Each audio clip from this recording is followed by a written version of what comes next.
Hello, everybody, and welcome back to the second of three promised Informance's reflections of the Lake County Symphony Orchestra's February concert before quarantine time. I'm Ron Arden. I'm the Artistic Executive Director for the orchestra, and this is our principal tubist, Josh Sevigny. More about him in just a moment, but first of all of our best wishes to you in this time. As I said before, when we did the Beethoven Informance, we want to be in your court in any way that we can be, even though we can't be with you on stage. We even just recently postponed or actually canceled our 4th of July concert. The purpose of the Informance is to reflect back with you on the concert in February and to talk about the composers and why we did what we did. Many of you might not know how players come to orchestras, and I wanted to speak a little bit about that before we talk about why Josh is here today. So we audition what we call the principal players for each section: brass, strings, percussion, and woodwinds.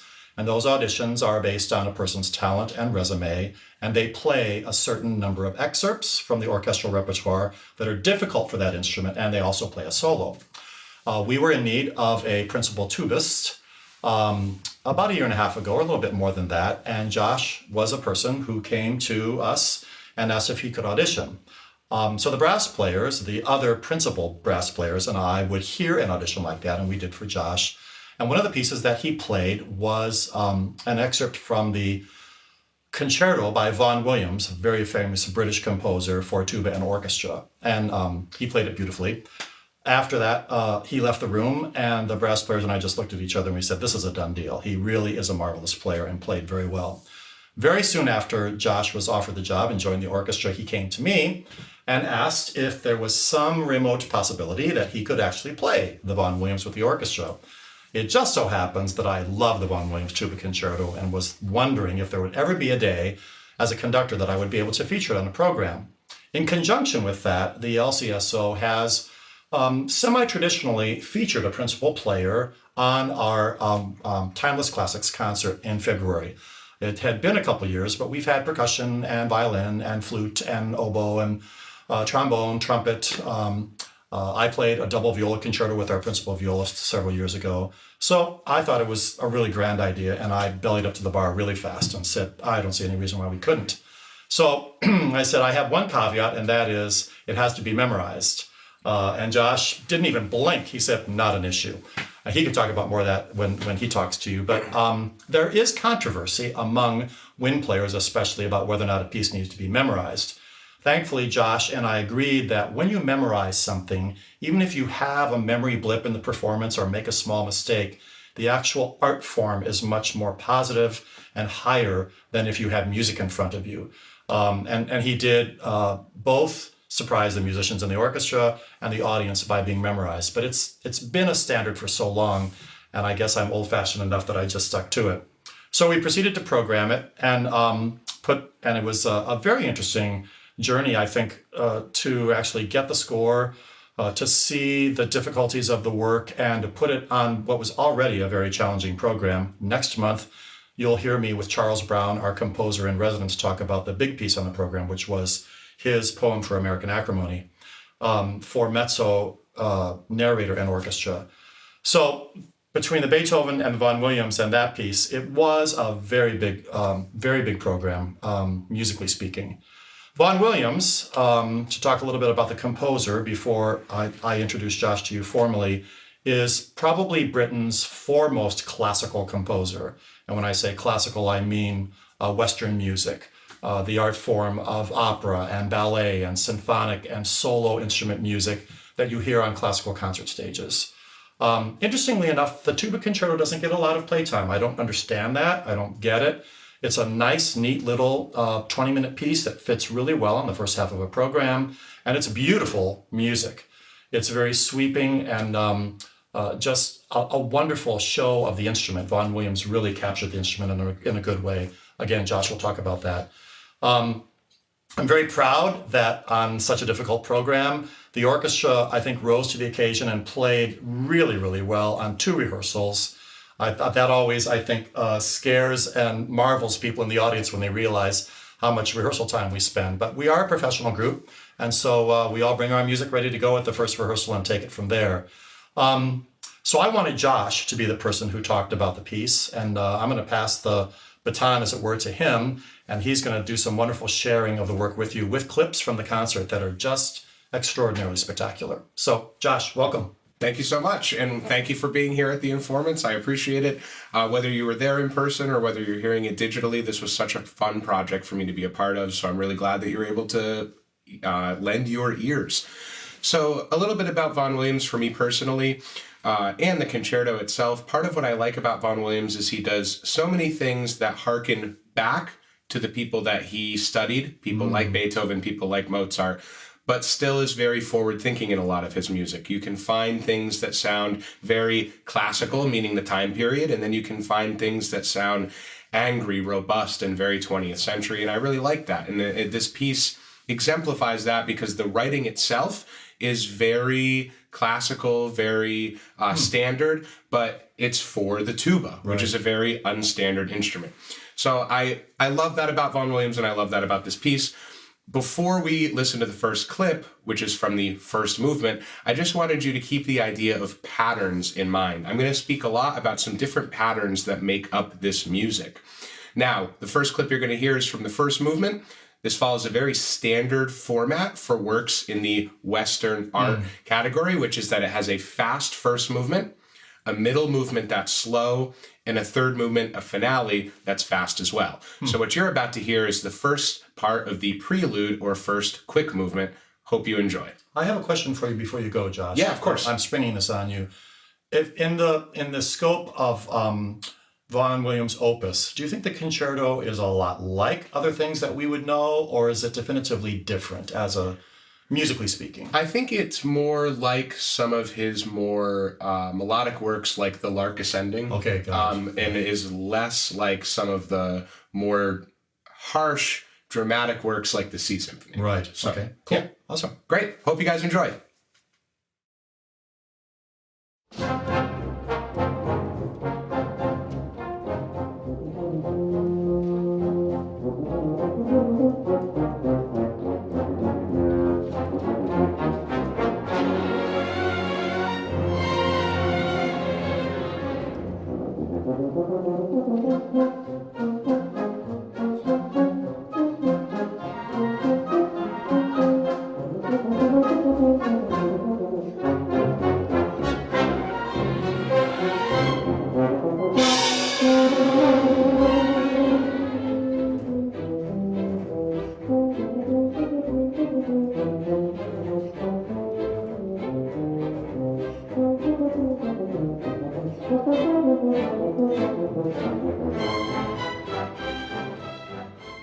I hope you enjoyed that clip from the first movement, and I hope you kept that idea of patterns in mind, because I'm going to talk about that now.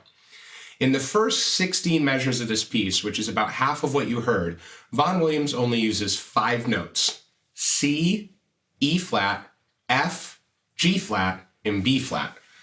I'm going to play those in order for you now.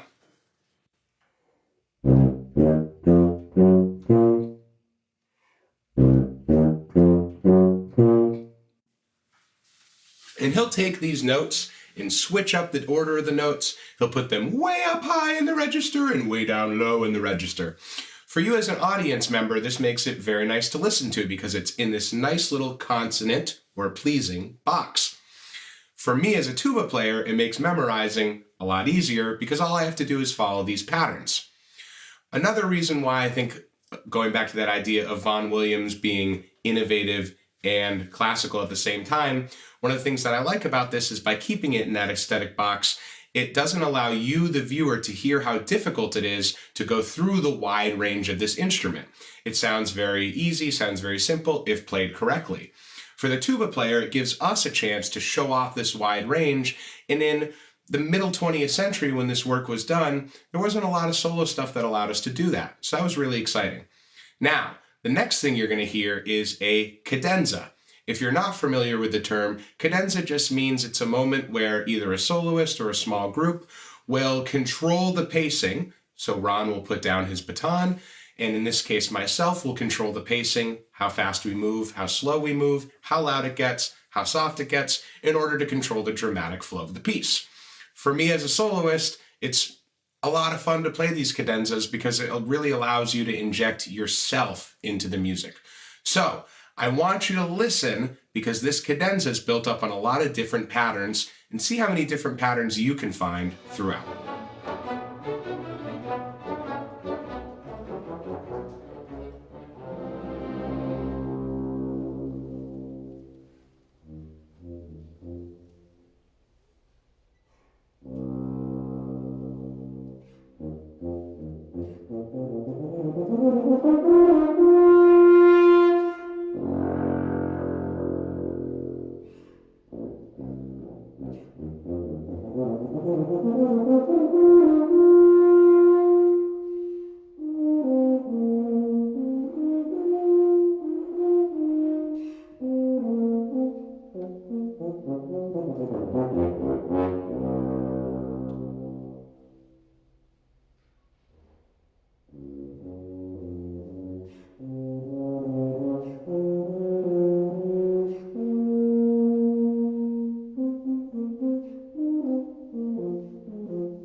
Playing this piece is a ton of fun. That cadenza is such a blast to play.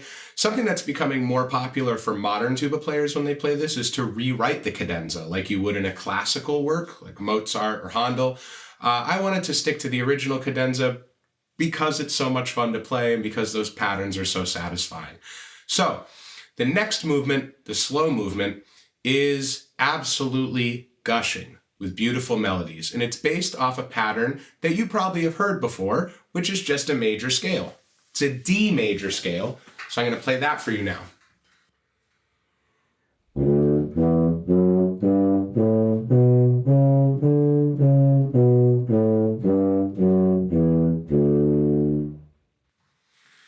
So a lot of what you're going to hear in this section, pretty much everything, is based off of the movement of that scale. Moving up in the scale, moving down in the scale, but keeping it again within this consonant or pleasing box for you, the listener.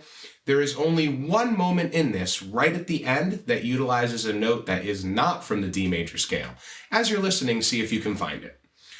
One of the reasons that I find this movement so special as a tuba player has to do with transcriptions.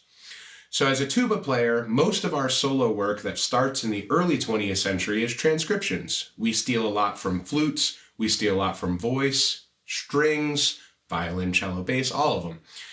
And that's kind of for young tuba players where their repertoire starts, and then you move into the more difficult stuff that's actually written for tuba.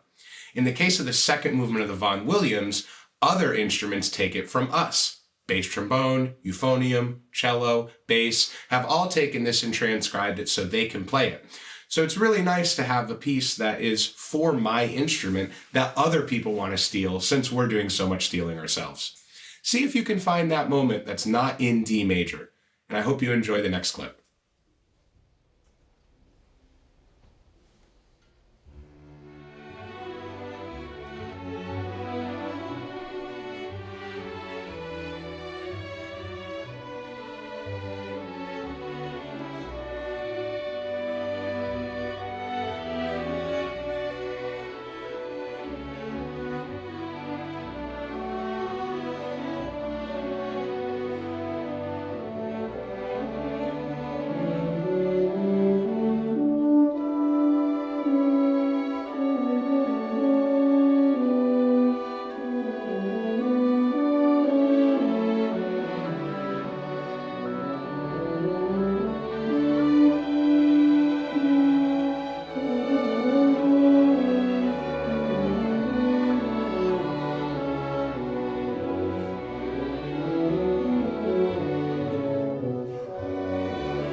I hope you enjoyed listening to that almost as much as I enjoyed playing it, because being able to play such gorgeous music is such a unique experience. So anytime I get to be a part of it, I get really excited.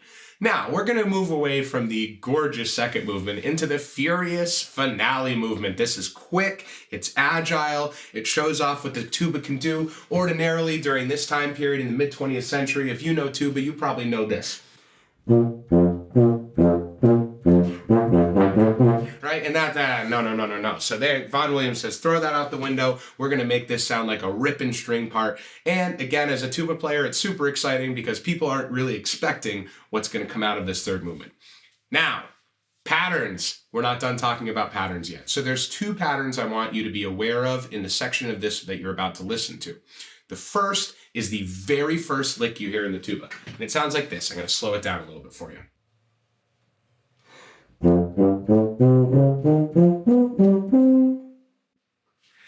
And you're going to hear that riff a couple times and the inversion of it to close out the first section of what you're about to listen to. By inversion, I just mean that it takes almost the same notes exactly and plays them down instead of up. The next lick you're going to hear is this falling rhythm here. So it's moving down with these repeated Fs and a little change in the second part of it. Here's what it sounds like.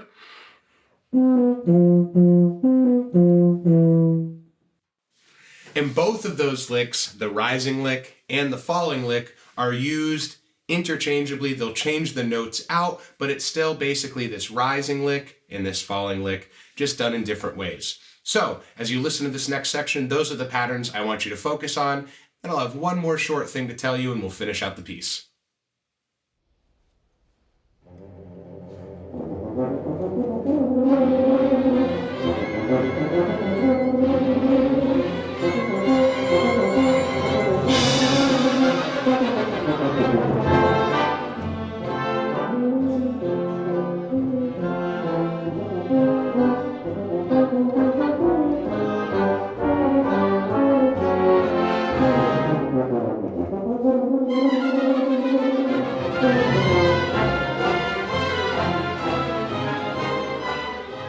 The last thing you're going to hear is the end of the third movement, the end of the finale, the end of the work. And it's a cadenza, once again, a moment where Ron's going to put his baton down and allow me as the soloist to control the push, the pull, and the dramatic stylings of the end of the work. For me, with this cadenza in particular, it's really important that you end the piece strong so that the audience knows absolutely that this is the end of the work. But it's also important to let certain moments of this breathe, because those moments of rest and those moments of breath are just important to me in the music as the notes themselves. The first thing you're going to hear in the cadenza is a rising lick that's very, very similar to the lick that starts the third movement.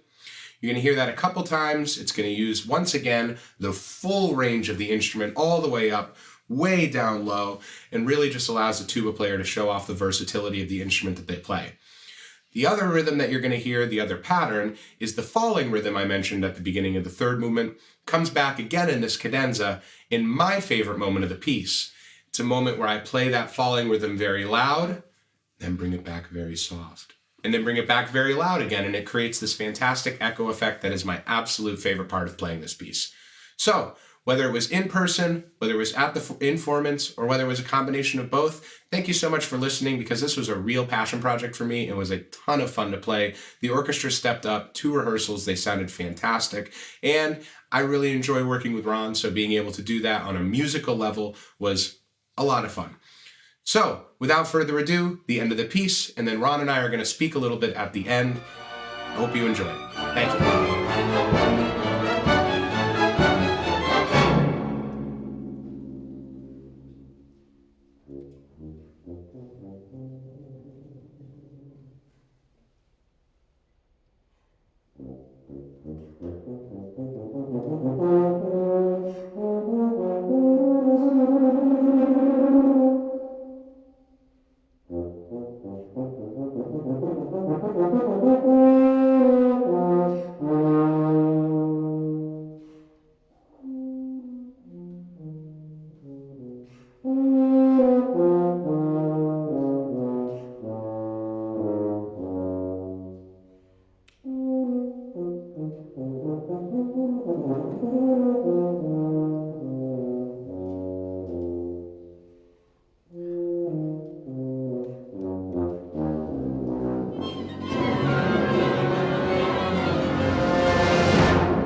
hope you enjoyed listening. I hope you enjoyed learning about the patterns. The music educator in me was super excited to be able to talk about that with you guys. I hope you guys stick around for the next Informance, because Charles's work is really incredible, and I think Ron did a great job guiding the orchestra through it. I hope you stick around, because it's a great work. Well, that was spectacular, Josh. Thank you so much. Not only for your playing, but the whole idea of helping our listeners pick it apart a little bit and get a little bit of music education at the same time. We want our listeners to be informed, and I think that's one of the exciting things about even the Informants that we did at the concert about Charles's piece was the feedback we got about how that made it more accessible and easier to listen to. And I think that just the idea of reading program notes is not necessarily always the best way to go. So it's really been a joy to hear about it. I know that you have the opportunity also to hear, if you go to the LCSO website, you can hear a full performance of everything that we did that night. A little bit about what's happening with the LCSO as we depart here today. And I see you next month with Charles Brown's piece. We are planning our season next year as if everything's normal. And we will, concert by concert, decide what we're going to do based on what the powers that be say we can do, virtually speaking and social distance speaking. But I'm not a naysayer, but I'm also not a pie in the sky person. We are proceeding with caution and planning a season for you. We're very excited about some of that, and I think that you will be too, hearing from Charles again in February on a piece that he's already working on, for instance. An exciting thing that's going to be happening, and that is something I'd like for you to watch on the website. We're going to be offering a chamber music series in people's homes, also doubling as fundraiser for the orchestra. So that first weekend of chamber concerts is going to be the third weekend of October, where the principal string players will do Beethoven Opus 18 and a new work by Charles Brown, a brand new string quartet. The rest is in the planning stage, so I better not let that cat out of the bag till I know specifically what's happening. But we regret that we can't be on stage with you, and we regret that we can't play. I have shared with many people that my calendar is the whitest it's been since college. It's a frustrating time, but I truly believe that we will, as an orchestra, many other orchestras as well, crawl back to the performance stage by doing smaller events, by doing this kind of Informance, and being with you virtually. I think it's a spectacular way, so I hope that you will enjoy it. And feel free to pass it along. Go to our website. There's a donation button. I would be remiss as the executive director not to ask you to keep donating to the orchestra because we will have ongoing costs. In the meantime, stay well, take care of yourselves, and we'll see you next month for Charles Brown and a poem for American Acrimony. Have a great day.